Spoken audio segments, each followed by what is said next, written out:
통일신라가 무너지고 고려시대가 왔습니다. 한반도의 주인이 바뀌었지만 통일신라와 마찬가지로 고려 역시 불교와 유교라는 두 종교가 고려의 정신적 기틀이 되었습니다. 오늘은 고려의 문화에 대해서 배워보죠. 고려 전기부터 고려는 불교를 적극 장려했습니다.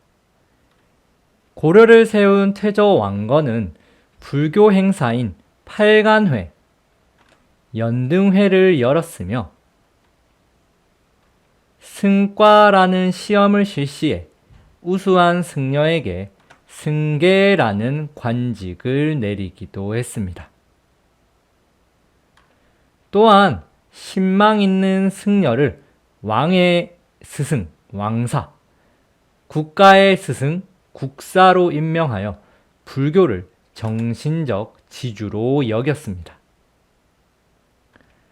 또한 북방의 외적이 침입하여 나라가 위기에 빠졌을 때 부처님의 힘으로 어려움을 극복하길 바라며 대장경을 만들기도 할 정도로 불교를 믿었으며 백성들 사이에서도 불교가 널리 유행했습니다.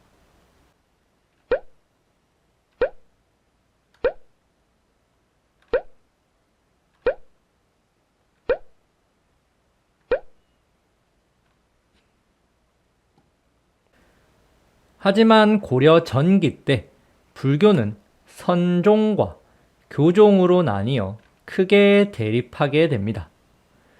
선종은 참선만 하면 부처가 될 수 있다는 교리를 따랐으나 교종은 불교 경전과 같은 책을 읽어서 배워야 부처가 될 수 있다고 주장하다 보니 둘은 부딪힐 수밖에 없었죠. 이에 의천이라는 승려는 천태종이라는 불교의 한 종파를 창시하고 교종을 중심으로 선종을 통합하려고 합니다. 의천은 교관, 겸수라는 걸 강조했는데 교라는 것은 교리 공부, 즉 교종을 의미했고 관은 직관, 즉 참선으로 깨달음을 얻는 선종을 의미했습니다. 겸수라는 말은 함께 수양한다는 뜻으로 교관 겸수는 교종과 선종을 함께 수양해야 한다는 걸 계속 강조를 했죠. 즉 의천은 이렇게 교종을 중심으로 선종을 통합하려 했죠. 의천의 노력으로 선종과 교종의 대립이 멈추는 듯 했으나 의천이 사망하면서 또다시 선종과 교종은 분열하여 싸우게 되죠.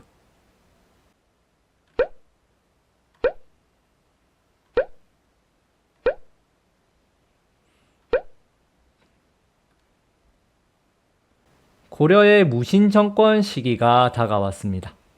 이때 불교는 선종과 교종의 대립과 권력과 재산을 탐하는 승려들로 인해 점점 부패해져 가고 있었습니다. 이런 부패해져 가는 불교에 불만을 가진 승려들이 들고 일어나는데 이런 승려들이 모여 결사운동이 일어나게 됩니다. 승려인 진울은 부패한 불교를 비판하며 정해결사라는 결사 조직을 만들었고 의천과는 다르게 선종을 중심으로 교종을 통합하려 했습니다. 진울은 정해쌍수라는 걸 주장했는데 정해쌍수란 선종과 교종을 둘 다 수행해야 한다는 것이고 도노점수라는 것도 주장하는데 도노점수는 한순간 깨달음을 얻어도 계속 수행을 멈추지 말아야 한다라는 뜻이었습니다. 천태종의 요세라는 승려 역시 백년사 결사를 결성하여 불교의 부패에 맞서며 대중의 호응을 크게 얻기도 합니다.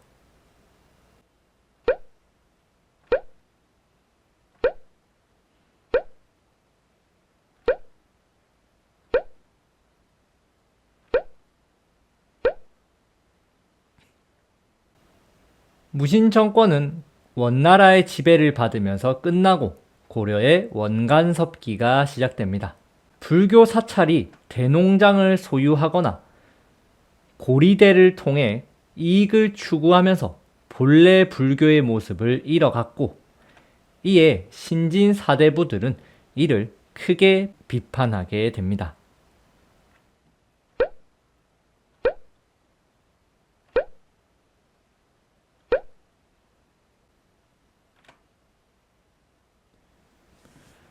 고려시대 때는 불교와 더불어 유학을 숭배하는 유교 역시 고려의 정치 이념으로 자리 잡았습니다. 고려 초기 때부터 태조는 유학 학교를 세워 유학을 가르쳤죠.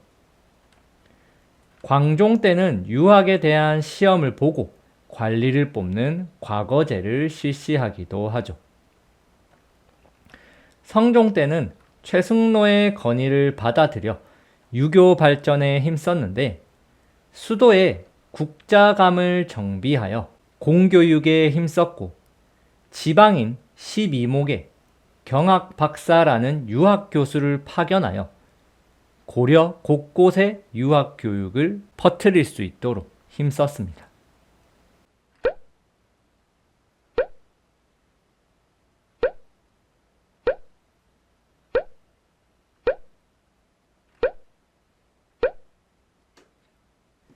원간섭기에서는 안향이라는 사람이 원나라에서 성리학이라는 학문을 들여옵니다.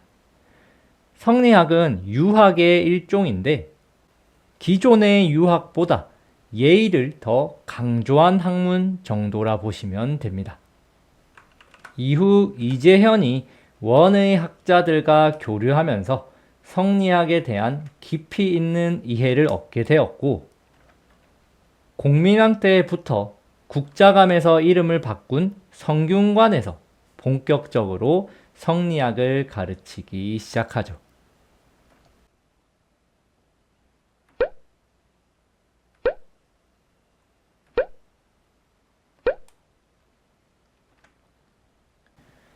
고려 말기의 신진 사대부들은 이 성리학을 바탕으로 성장했고, 성리학을 이용해 고려의 문제점을 개혁하려고 했습니다. 불교와 유교 외에도 고려 시대에는 도교와 풍수지리설이라는 문화도 크게 유행합니다. 도교란 도를 닦아서 신선이 되고자 하는 종교로, 나라에서는 도교 사원까지 세우고 도교 의례를 지내 국가의 안녕과 번영을 기원하기도 했죠. 풍수지리설은 사람이 성공하는 좋은 땅을 찾는 이론인데, 묘청은 이 풍수지리설을 바탕으로 수도를 서경으로 옮겨야 한다는 서경천도 운동을 내세우기도 했죠. 고려 때부터는 역사서를 제작하기 시작했는데, 가장 오래된 역사서로는 12세기 김부식 등이 집필한 삼국사기가 있습니다. 김부식이 과거 신라 진골귀족 출신이다 보니까 삼국사기는 대부분 신라 중심으로 기록되어 있는 것이 특징이죠. 고려가 무신정변과 몽골 침입으로 어려움을 겪을 때 이규보는 동명왕편이라는 역사서를 집필합니다. 동명왕이란 고구려를 세운 고주몽을 말하며, 동명왕편은 고구려 역사에 대해 서술한 책이죠. 고려가 어려움에 빠져 있지만 고구려를 계승한 강인한 민족임을 보여주기 위해 작성된 역사서라 볼 수 있죠. 고려가 원의 지배를 받던 원간섭기 때 이승휴는 제왕운기, 일현은 삼국유사라는 책을 집필합니다. 두 책 모두 단군 신화를 바탕으로 하고 있는데, 삼국유사에는 곰이 사람이 되었다든지 왕이 알에서 태어났다는 등 비현실적인 얘기가 적혀 있지만, 이것은 원나라의 간섭을 받으며 어려움을 겪던 고려가 단군 때부터 이어져 온 전통과 역사가 있는 민족임을 깨닫게 하려는 목적으로 집필된 책으로 보시면 됩니다.